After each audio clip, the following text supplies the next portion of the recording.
कहानी की शुरुआत किम नाम के एक आदमी से हुआ। रोज की तरह एक दिन जब वो बस से उतरता है तो नोटिस कर पाता है कि एक ली नाम की लड़की अपने सामान के साथ बस स्टैंड पर बैठी हुई है। पहले कई दिनों तक किम उस लड़की को ऐसी ही इग्नोर करता चला जाता है, लेकिन बेचारा एक दिन परेशान होकर उससे पूछ ही लेता है कि यह हर दिन की तरह एक ही जैसे बैठी हुई क्यों रहती हो, यहाँ क्या कर रही हो तुम। लड़की बताती है, कहने लगी, मैं तो बस का इंतजार कर रही हूँ। किम कहने लगा, जिस बस से मैं उतरा हूँ वो लास्ट बस थी, अब सुबह ही कोई बस आएगी। यह लड़की जिसका नाम ली है किम से सवाल करने लग गई कि क्या तुम मुझे जानते हो, लेकिन किम तो उसे नहीं जानता था, इसीलिए वो नामे सर को हिलाकर यहाँ से चला जाता है। लेकिन जब अगले दिन वो यहाँ आता है तो इस दिन भी उसके साथ वही सब पिछली बार की तरह होने लग गया। किम बस से उतरा और लड़की फिर से बस स्टैंड पर अकेले ही बैठी होती है। बस कुछ बदला था तो वो था कि आज बारिश हो रही थी। किम को उस लड़की पर तरस आ जाता है और वो इस लड़की से कहने लगा कि यहाँ रुकना तुम्हारे लिए ठीक नहीं, मेरा घर पास में ही है, चाहो तो वहाँ रात गुजार सकती हो। उसकी इतनी सी कही हुई बात लड़की मान जाती है और किम उसे लेकर अपने घर चला आता है। सीन शिफ्ट करके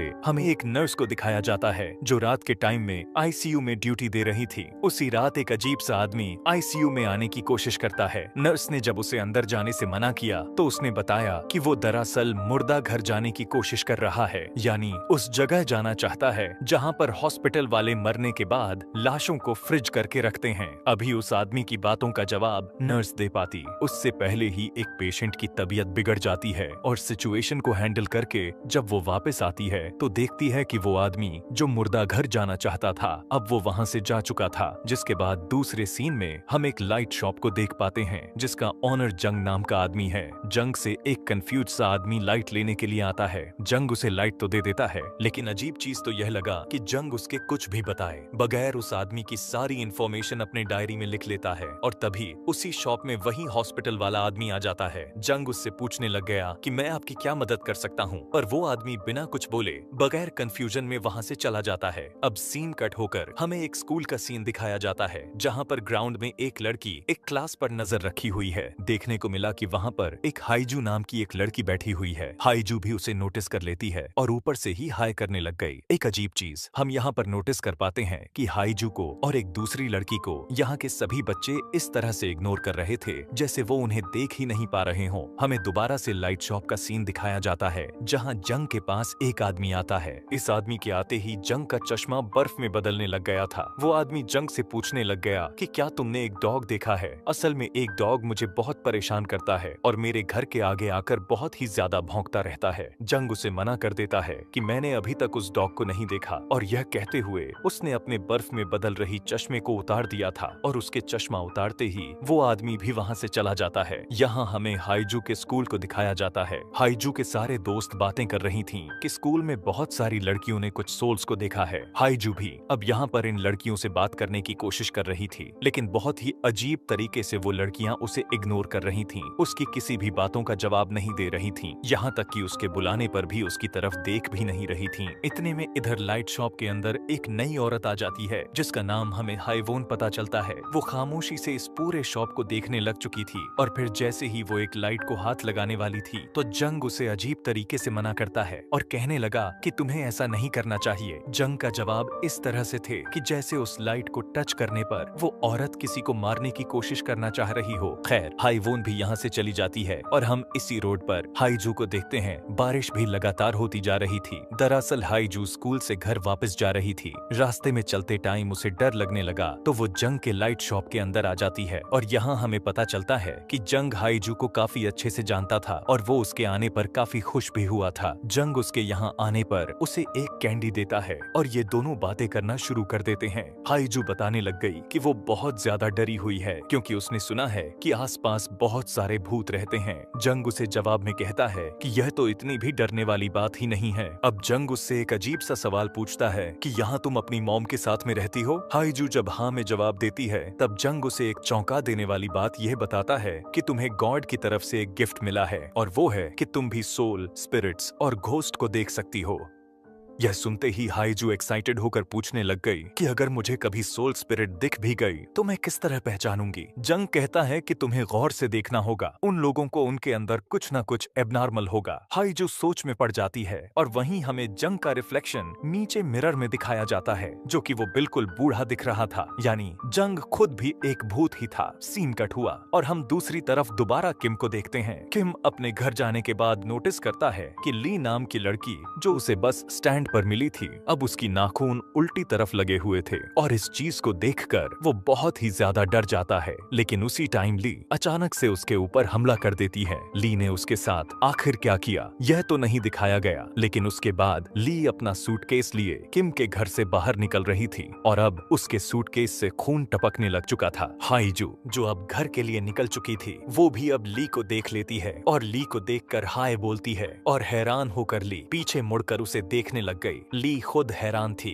कि हाईजू उसे आखिर कैसे देख सकती है, क्योंकि ली तो एक भूत थी। इसी टाइम पर हमें रोड पर यूजी नाम के लड़का को भी दिखाया गया। वो भी जब स्कूल से वापस जब घर के लिए निकल रहा था तो रास्ते में उसे बहुत ही ज्यादा डर लग रहा था। अपने डर को कम करने के लिए वो गाना गा रहा होता है और घर के अंदर सियोन नाम की लड़की उसके गाने से बहुत ही ज्यादा तंग पड़ रही होती है। उसके गाने से वो अपना काम नहीं कर पा रही थी, यहाँ तक कि ऊपर से लाइट भी चली गई थी और लाइट के जाते ही हमें उसके पीछे की शैडो में किसी और के साथ दिखाया जाता है और इस बात से सियोन बिल्कुल अनजान थी। खैर, जब वो लाइट को चेक करने के लिए जाती है तो पता चलता है कि मेन स्विच बंद नहीं था, लेकिन फिर भी लाइट नहीं आ रही थी और इस तरह की हरकत सिर्फ उसी के घर में हुए जा रहा था। वो इस चीज को यह सोचते हुए इग्नोर कर देती है कि यह घर बहुत पुराना हो चुका है, तो शायद हो सकता है कोई टेक्निकल खराबी होगी यहाँ पर। वो कमरे में आकर दोबारा लैपटॉप खोलकर अपना काम कंटिन्यू कर देती है तो यूजी की आवाज दोबारा से उसे परेशान करने लग गई और वो विंडो से ही यूजी को गाना गाने से मना करने लग जाती है। तभी यूजी भी उसी घर से विंडो की तरफ देखता है और उसे सियोन के पीछे कोई खड़ा हुआ दिखाई देता है, जिसकी वजह से वो डर कर यहाँ से फौरन भाग जाता है। इधर अब हमें हॉस्पिटल में नर्स को दिखाया जाता है। नर्स इस टाइम वॉशरूम में थी तो वॉशरूम के वेंटिलेशन से कोई निकल कर लटकते हुए उसे चिल्ला कर देखने लग जाता है। इसे देखकर नर्स डर तो गई थी, लेकिन चिल्लाती नहीं, बल्कि वो अपने आंख और कानों को बंद कर लेती है और उस एंटिटी को पूरी तरह से इग्नोर कर देती है। ऐसा करते ही वो एंटिटी वहाँ से गायब हो जाता है। अगली रात हमें दोबारा से हाईजू को दिखाया गया, जो रात में स्कूल के बाद जब अपने घर के लिए निकल रही थी तो रास्ते में उसे हाईवोन दिख जाती है। इस टाइम बारिश भी हुए जा रहा था। हाईजू ने हाईवोन से अपना अम्ब्रेला शेयर किया। दोनों बातें करते हुए चल रहे थे, लेकिन तभी उसने देखा कि अचानक से हाईवोन लंबी होना शुरू हो गई और बड़ा होते होते उसका कद बहुत ही ज्यादा लंबा होता चला गया। हाईजू उसे देखकर डर गई और समझ चुकी थी कि वो इंसान नहीं है। जिस तरह से जंग ने उसे बताया था, जंग ने उसे यह भी बताया था कि अगर इस तरह से कोई भी उसके सामने आ जाए तो वो बिना उसकी तरफ देखे सुने उसे इग्नोर कर कर यहाँ से निकल जाए। पहले पहले तो हाईजू जंग की बातों को याद करते हुए सीधा चलना शुरू करती है, लेकिन जैसे ही हाईजू पीछे मुड़कर देखती है तो हाईवोन अभी भी उसके पीछे ही आ रही थी। उसकी चलने की हालत काफी खराब थी, वो लंगड़ा रही थी। इसी सब के बारे में जंग को भी पता चल गया था, इसीलिए जल्दी से भागकर अपने लाइट शॉप से बाहर निकलता है। वो हाईजू को फौरन से अपने घर जाने को कहते हैं और यहाँ हाईवोन के सामने जब अपना चश्मे को निकालता है तो हाईवोन उसकी आंखें देखकर डर जाती है और यहाँ से पीछे मुड़कर रास्ता ही बदल देती है। इधर अगले दिन अब यूजी भी स्कूल से जब घर के लिए निकल रहा था तो रास्ते में उसे ली दिख जाती है। ली के पास से उसने उसके सूटकेस को भी नोटिस कर लिया था, लेकिन वह यह नहीं नोटिस किया कि सूटकेस में से अभी भी ब्लड निकल रहा है। वो ली को एक मासूम लड़की समझकर उसके साथ अपना अम्ब्रेला शेयर करने लग जाता है और जब दोनों सियोन के घर से बाहर गुजर रहे थे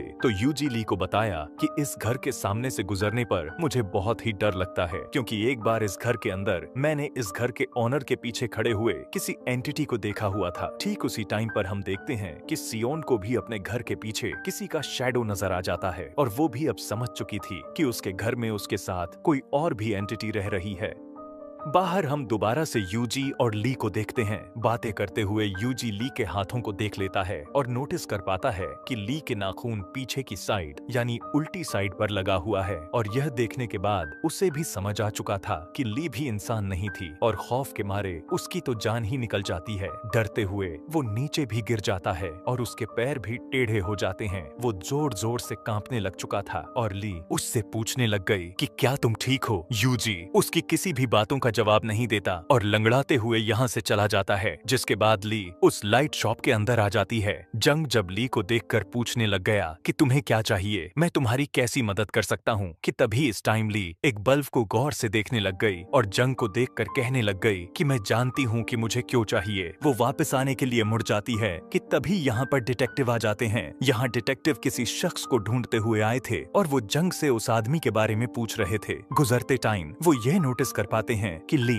जहाँ से गुजर रही थी वहाँ पर खून गिरा हुआ है। उनका ध्यान ली के सूटकेस पर तो नहीं जाता, लेकिन वो रुक कर ली से पूछ लेते हैं, क्या तुम्हें कोई चोट लगी है? लीना में सर हिलाते हुए यहाँ से बाहर जाने लग गई। ली की हालत कुछ ठीक नहीं लग रही थी। बाहर बारिश भी हुए जा रहा था, इसीलिए डिटेक्टिव बारिश से बचने के लिए उसे अपना रेनकोट दे देते हैं। फिर यहीं से दृश्य बदलकर हमें दोबारा से हॉस्पिटल का सीन दिखाया जाता है। हॉस्पिटल के मुर्दा घर में एक नर्स एक डेड बॉडी से काफी बुरी तरह से डर गई थी और वो डॉक्टर को बताते हुए कहने लगे कि ये डेड बॉडी बोल पड़ी थी। यह सुनकर डॉक्टर बिल्कुल भी हैरान होने की बजाय नॉर्मल तरीके से उठकर नर्स से कहने लगा कि चलो इससे माफी मांगो। दोनों मिलकर उस डेड बॉडी से माफी मांगते हैं। जिसके बाद जब नर्स यहाँ से चली गई तो डॉक्टर अकेले ही इस डेड बॉडी को तैयार करने लग जाते हैं और हमें यहाँ पर दिखाया गया कि डॉक्टर उस डेड बॉडी से बात कर रहे थे। डेड बॉडी भी अब काफी कंफ्यूजन में आ चुकी थी कि आखिर यह उसके साथ क्या हो रहा है। तब डॉक्टर उसे बताते हैं तुम मर चुकी हो। इधर वो नर्स हॉस्पिटल से घर नहीं गई थी। वो जब लिफ्ट में थी तो अचानक से उसे एक बस ड्राइवर दिखाई दे दिया। बस ड्राइवर नर्स को देखते ही अजीबो गरीब तरह से रोने लग जाता है और उसकी रोते ही उसकी आंखों की बजाय उसके पूरे बॉडी में से पानी निकलने लग जाता है और पूरा का पूरा पानी लिफ्ट में भर जाता है। नर्स यह देखकर बहुत ही ज्यादा डर जाती है और ये लोग पानी में जैसे ही डूबने ही वाले थे कि तभी अचानक लिफ्ट का दरवाजा खुल जाता है और नर्स देखती है कि यहाँ पर ना तो वो पानी था और ना ही वो रोने वाला आदमी था। सीन कट होकर दोबारा से हमें उसी लाइट शॉप का सीन दिखाया गया जहाँ पर दोबारा से एक क्रिमिनल को ढूंढते हुए डिटेक्टिव आ चुके थे। जंग अब डिटेक्टिव से उस आदमी के बारे में पूछने लग गया जिसे वो ढूंढ रहे हैं। जिस टाइम वो डिटेक्टिव उस आदमी के बारे में बताए जा रहे थे उसी टाइम हम यह नोटिस कर पाते हैं कि डिटेक्टिव के आंखें बार बार बदलकर अजीबों तरह से मूव होने लग गई थी। अगली सुबह हमें हॉस्पिटल का सीन दिखाया गया। नर्स रोज की तरह अपनी ड्यूटी पर आ जाती है और जब वो एक पेशेंट को लिफ्ट के जरिए एक दूसरे रूम में शिफ्ट करने की कोशिश कर रही थी तब वो पेशेंट उसे बताता है कि मुझे इस हॉस्पिटल में बहुत सारे ऐसे लोग नजर आते जा रहे हैं जो बाकी किसी को नजर नहीं आते। नर्स उसे कुछ नहीं बोलती और कहती है कि मैं भी उन लोगों को देख सकती हूँ। इंसानों को ऐसा तब होता है जब हम मौत के मुंह में जाकर यानी मरने के बाद दोबारा से जीवित हो चुके होते हैं। वो बताती है कि मेरा भी एक ऐसा एक्सीडेंट हुआ था जिसके बाद मैं मौत के मुंह से वापस निकल कर आ चुकी थी और उसी दिन से मैं भी उन लोगों को देख सकती हूँ और अगर अब तुम भी ऐसी किसी को देखो तो उसे इग्नोर कर दो। इसके बाद उस पेशेंट को आईसीयू के रूम में लेकर आती है और यहाँ आईसीयू के रूम में हम बहुत सारे पेशेंट्स को देख पाते हैं जो कि इस टाइम कोमा में चले गए थे। हैरानी की बात थी कि ये सारे के सारे पेशेंट्स वही कैरेक्टर थे जिन्हें हम काफी देर से इस कहानी में देखते आ रहे हैं। यानी यहाँ पर एक बहुत ही बड़ा ट्विस्ट सामने निकल कर यह आया था कि हम जिन लोगों को देखते आ रहे हैं वो जिंदा नहीं हैं। असल में उन सारे कैरेक्टर के सोल हमें इसी दुनिया में भटकती हुई दिखाई जा रही थी, क्योंकि ना तो वो मरे हुए थे और ना ही जीवित थे, बल्कि वो तो कोमा में थे। इसीलिए उनकी सोल्स दुनिया भर में भटकती हुई दिखाई जा रही थी। अब फाइनली हमें हाइजू को दिखाया गया। हाइजू हर बार जब पढ़ने जाया करती थी तो वो अपने मॉम के लिए लाइट शॉप से एक बल्ब लाया करती थी, लेकिन अजीब बात तो यह थी कि जब भी वो घर पर आकर बल्ब लगाती थी तो वो बल्ब फौरन से खराब भी हो जाता था और इस तरह से उनके डस्टबिन में बहुत सारे बल्ब जमा हो गए थे। हाइजू की मॉम इस टाइम उदास होती हैं, तो हाइजू उन्हें गले लगाते हुए वो एक बहुत ही अजीब चीज महसूस करती है कि अचानक से उनके मॉम के अंदर से बहुत से फूलों की खुशबू आने लगी थी। सीन कट होकर हमें असल दुनिया का सीन दिखाया गया। हम उसी डॉक्टर को दोबारा से देखते हैं जो एक डेड बॉडी से बात करते हुए बता रहा था कि तुम मर गए हो। वो डॉक्टर किसी और से नहीं बल्कि हाइजू के मॉम से बात कर रहा था और इस टाइम वो हाइजू के मॉम की बॉडी को ही तैयार करने में लगा हुआ था। उसके बॉडी के आसपास फुल बिछा रहा था जिसकी वजह से ही हाईजू को अपने मॉम के अंदर से खुशबू आने लग चुकी थी। मतलब यहाँ पर साफ हो चुका था कि हाईजू के मॉम के साथ वो खुद हाईजू भी सोल्स की दुनिया में है। अब यहाँ पर सवाल ये खड़ा कर देता है कि आखिर ये सभी सोल्स के दुनिया में आए कैसे थे। यहाँ पर ये मिस्ट्री खुलकर सामने आती है और इस कहानी को सीधा पास्ट में भेज दिया जाता है। हम इस कहानी में दिखाए गए सभी कैरेक्टर्स को देखते हैं जो अपने अपने रूटीन फॉलो कर रहे थे। सबसे पहले हम किम को देखते हैं। किम अपने फियांसे से मिलने के लिए जा रहा था और किम की मंगेतर कोई और नहीं बल्कि ली ही थी। जिसके बाद हमें हाईवोन और सियोन को दिखाया जाता है। यहाँ पर पता चलता है कि ये दोनों एक साथ ही रहते हैं। वहीं पर फाइनली अब हम हाईजू और उसकी मॉम को भी देख लेते हैं। हाईजू की मॉम हाईजू का बहुत ही ज्यादा ख्याल रखा करती थी। हमेशा की तरह हाईजू के डैड उसे लेने के लिए आया करते थे, लेकिन क्योंकि उस दिन हाईजू के डैड बिजनेस ट्रिप पर चले गए हुए थे तो इसीलिए खुद हाईजू को लेने के लिए उसकी मॉम आई हुई थी। यहीं से निकलते हुए हमें यूजी को भी दिखा दिया जाता है। यूजी आकर एक बस में बैठा जिसमें पहले से वही बस ड्राइवर था जिसे हम पहले ही शुरुआत में ही देख चुके हैं। उसी टाइम जिस टाइम वो नर्स के साथ लिफ्ट में था, जो रोने से उसकी बॉडी से निकला हुआ पानी लिफ्ट में भरता जा रहा था। इस टाइमर पर ड्राइवर नोटिस करता है कि बस के ब्रेक सही से काम नहीं कर रहे हैं। वो इन्हें रिपेयर नहीं करता क्योंकि उसे जल्दी भी थी और बस के निकलने का टाइम होता ही जा रहा था। और इसी बस में इस टाइम सभी मेन कैरेक्टर्स सवार हो चुके थे। बस अब रास्ते पर निकल चुकी थी।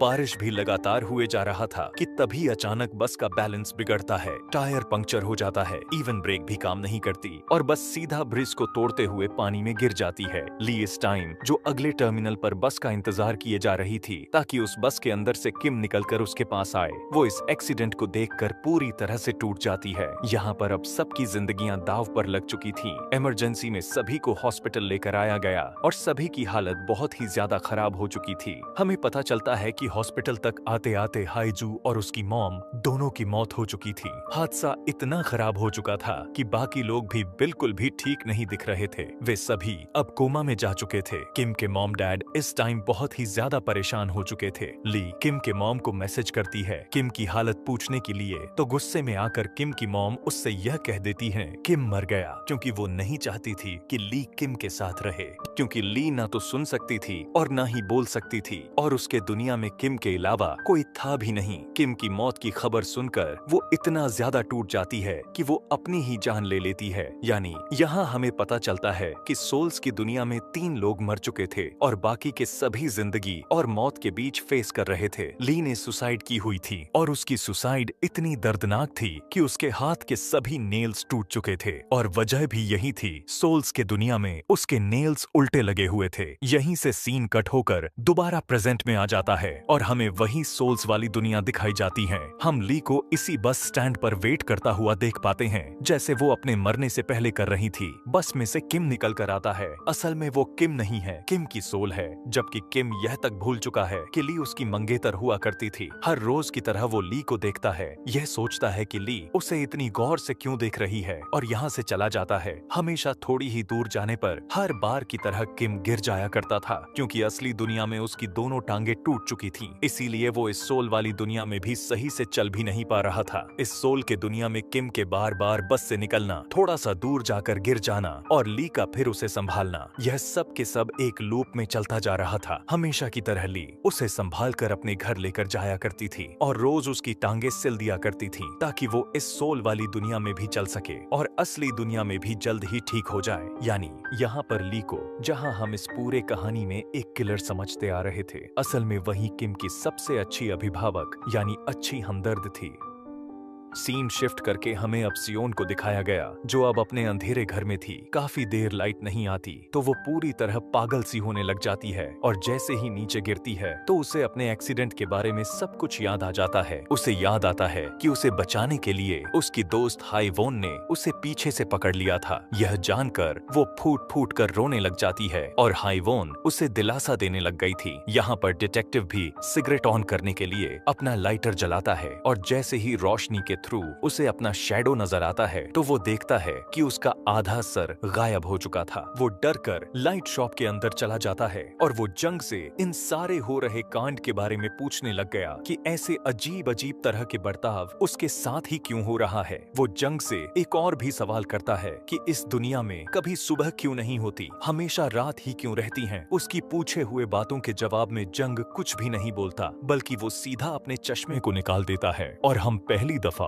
उसकी डिमोनिक आंखें को देख पाते हैं। उसकी आंखें को देखकर डिटेक्टिव पूरी तरह से समझ चुका था कि जंग कोई इंसान नहीं है और वो डिटेक्टिव भी जान चुका था कि वो भी अब इंसान नहीं रहा। डिटेक्टिव को अपना एक्सीडेंट तो अच्छे से याद था, लेकिन अब वो जंग से उसकी अपनी कहानी पूछने लगा कि तुम यहाँ पर कैसे आए हुए थे। जंग बताता है कि सालों पहले काफी तेज एक भूकंप आया था तो हमारी बिल्डिंग ढह गई थी। उस बिल्डिंग में मैं और मेरी बेटी दोनों ही अंदर दब गए थे। मैं अपने बेटी को ढूंढने की और उसे बाहर निकालने की बहुत ही कोशिश की, लेकिन जब मैं उसे नहीं निकाल सका तो मैं इसी लाइट शॉप में मदद मांगने के लिए आया। उस टाइम यहाँ पर इस लाइट शॉप की ओनर एक लड़की थी जिसने मुझे देखकर बताया कि मैं मर चुका हूँ और एक आत्मा बन चुका हूँ, और उसने मुझे यह भी बताया हुआ था कि तुम्हारी बेटी को असली दुनिया में रेस्क्यू कर लिया गया है और वो जिंदा है, इसीलिए अब वो तुमसे मिल नहीं सकती। जंग बताने लग गया था कि उसी दिन के बाद से मैं इस लाइट शॉप को संभालने लगा, क्योंकि मुझे पता चल गया था कि मरने के बाद या फिर किसी भी मुश्किल में सोल्स एक बार जरूर इस लाइट शॉप में आते हैं। इसी उम्मीद में इस लाइट शॉप पर काम कर रहा हूँ ताकि मैं एक दिन शायद अपने बेटी से मिल पाऊँ। अब डिटेक्टिव जंग से पूछने लगा कि क्या मैं मर चुका हूँ। तब जंग ने जवाब दिया कि नहीं, तुम कोमा में हो, अभी तुम्हारी सोल सिर्फ यहाँ पर है, तुम वापस दुनिया में जा सकते हो और यह जगह तुम्हारे लिए एक पोर्टल जैसी है जो इस दुनिया को और तुम्हारी इंसानों वाली दुनिया को जोड़ती है। तुम्हें यहाँ पर अपने लाइट को ढूंढना है। अगर तुम्हें तुम्हारी लाइट मिल जाती है तो तुम वापस अपने दुनिया में चले जाओगे। डिटेक्टिव इधर उधर देखने लग जाता है। यहाँ पर बहुत सारी लाइट थी।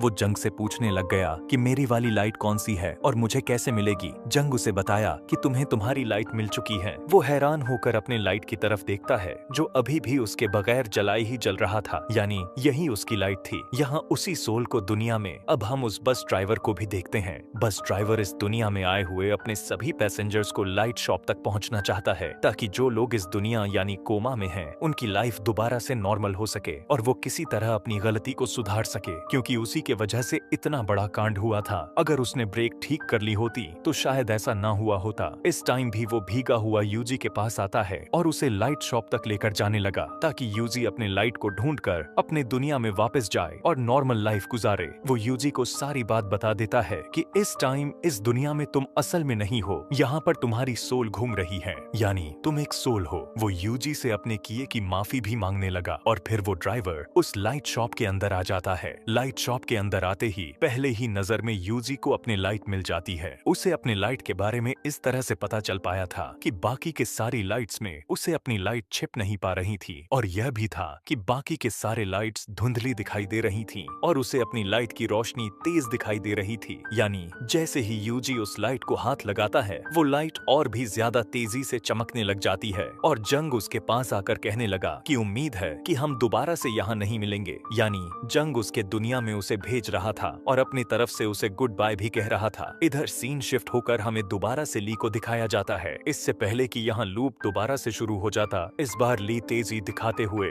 जल्दी से बस के अंदर चढ़ जाती है और किम को सारी बातें बता देती है कि तुम इस टाइम एक सोल की दुनिया में हो, मैं मर चुकी हूँ लेकिन तुम अभी भी अपनी दुनिया में जीवित हो और इस टाइम कोमा में एक ही लूप में घूम रहे हो, तुम्हें वापस अपने दुनिया में जाना होगा। किम को ली की कही हुई बातें तो साफ साफ समझ में आ रही थी, लेकिन यह बात उसे बिल्कुल भी नहीं पता था कि ली है कौन और उसे यह सारी बातें उसे क्यों बता रही हैं। एक्सीडेंट इतना दर्दनाक था कि वो पूरी तरह से भूल चुका था। यहाँ पर हम देखते हैं कि बस ड्राइवर सियोन को लेने के लिए आया हुआ था। वहाँ पर उसे सियोन की फ्रेंड भी मिल चुकी थी जिसे वो माफी मांगने लगा। उसकी अपनी मौत के लिए सियोन की फ्रेंड उसे माफ कर देती है और अब वो सियोन के फ्रेंड से रिक्वेस्ट करता है कि प्लीज तुम उसे लाइट शॉप में भेज दो, उसकी जिंदगी के बचने की उम्मीद अभी भी कुछ बाकी है, वो अभी पूरी तरह से नहीं मरी हुई है।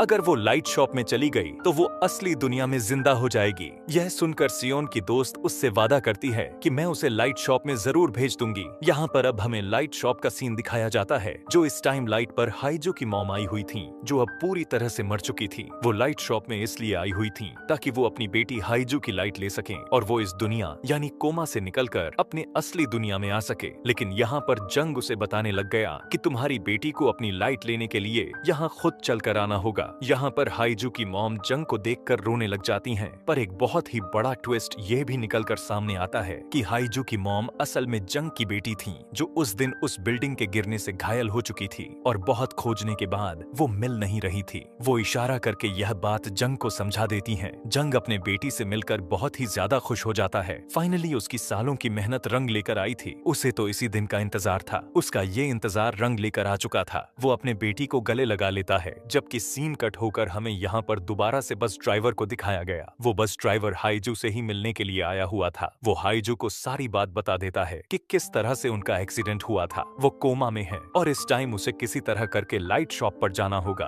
ताकि वो अपने दुनिया में वापस जा सके। यह सारी बातें जानकर हाइजू को काफी जोर से झटका लगता है। हाइजू के साथ इतना कुछ जो अभी तक अजीब होता चला आ रहा था, जिसकी वजह से वो काफी परेशान हो चुकी थी। आखिर वो वजह यह था कि उसकी सोल कभी किसी को नजर ही नहीं आ रही थी। इसे आज समझ आया कि क्यों सभी दोस्त उसे इग्नोर किए जा रहे थे और क्यों स्कूल में सिर्फ एक ही लड़की उसे देख पाती थी। वो बहुत ही ज्यादा मात्रा में घबरा जाती है और घर जाती है, जहाँ पर वो देखती है कि उसकी मॉम उसके लिए लाइट लेकर आई हुई थी। यहाँ पर उसे यह बात पता चलता है कि उसकी मॉम असली दुनिया में मर चुकी हैं। यह जानकर वो पूरी तरह से टूट जाती है और अपनी लाइट लेकर अपनी दुनिया में जाने से इनकार कर देती है। हाइजू अपने दोनों हाथों को बांध चुकी थी। वो लाइट को नहीं पकड़ती, लेकिन हाइजू की मॉम उसे गले लगाकर प्यार करती हैं। बहुत कुछ प्यार से समझाने लग गई और जबरदस्ती उसके हाथ में उसकी लाइट पकड़ा देती हैं। इधर सियोन की दोस्त ने भी सियोन को वादा करके लाइट शॉप भेज दिया। लाइट शॉप में जाकर सियोन ने देखा कि उसकी लाइट बहुत ही कमजोर थी, यानी उसकी जिंदा बचने के चांसेस बहुत ही कम थे। अगर वो जिंदा बच भी जाती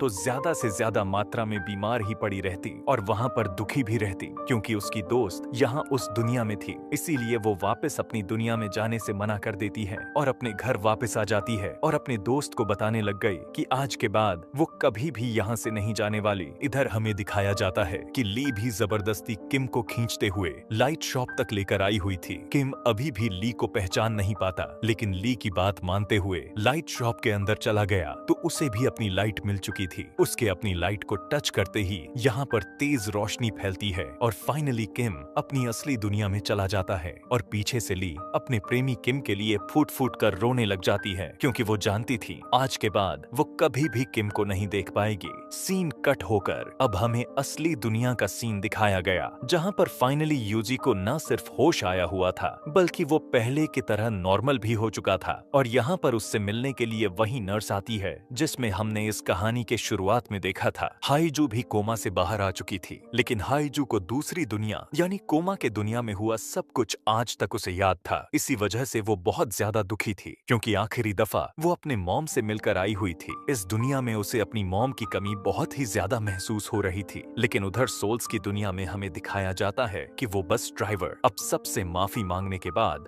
दूसरी दुनिया में भी अच्छे काम करने लगा था। उसने ड्यूटी ले ली थी कि जितने भी लोगों की सोल्स कोमा में उस दुनिया में जाएगी, वो उन सब की सोल्स को लाइट शॉप तक लेकर जाएगा ताकि वो जल्द ही अपने असल दुनिया में वापस जा सकें। यहीं इस दुनिया के अंदर अब लाइट शॉप में जंग के साथ साथ हाइजू की मॉम यानी जंग की बेटी भी रहती हैं और ये दोनों बाप बेटी इस दुनिया में एक दूसरे से मिलकर बहुत ही ज्यादा खुश हैं। फाइनली अब असली दुनिया में हम किम को भी देख पाते हैं, जो कोमा से बाहर तो निकल चुका था, लेकिन आज भी उसे ली याद नहीं थी। ली के बारे में वो अपने मॉम और कुछ लोगों से सुनता तो है कि वो उसकी फ्रेंड थी, लेकिन उसे कुछ अपनी बात याद नहीं थी। लेकिन उसे यह बात जरूर याद था कि सोल्स के दुनिया से असली दुनिया में आने में उसकी मदद ली नहीं की थी। डिटेक्टिव भी अब अपने लाइफ में वापस आ चुके थे, लेकिन दोबारा लाइफ मिलने की वजह से उन्हें भी इस दुनिया में मौजूद सभी सोल्स नजर आए करते थे और इस वजह से डिटेक्टिव काफी डिस्टर्ब रहने लगे थे। यहाँ पर डिटेक्टिव को एक अजीब सा आदमी मिलता है और डिटेक्टिव को परेशान होने से मना करता है और कहने लगा कि मैं समझ रहा हूँ कि आप दूसरी दुनिया के लोगों को और सोल्स को देखकर डिस्टर्ब हो रहे हो। पहली दफा में मैं भी इसी तरह से डिस्टर्ब हुआ करता था, क्योंकि मैं भी उन सबको देख सकता हूँ, लेकिन धीरे धीरे सब कुछ नॉर्मल हो जाएगा। यही बात कहते ही यह कहानी यहाँ पर खत्म हो जाती है। ऐसे ही और भी मूवी एक्सप्लेनेशन वीडियोस देखने के लिए चैनल को सब्सक्राइब और कमेंट में नेक्स्ट मूवी लिखना ना भूलें।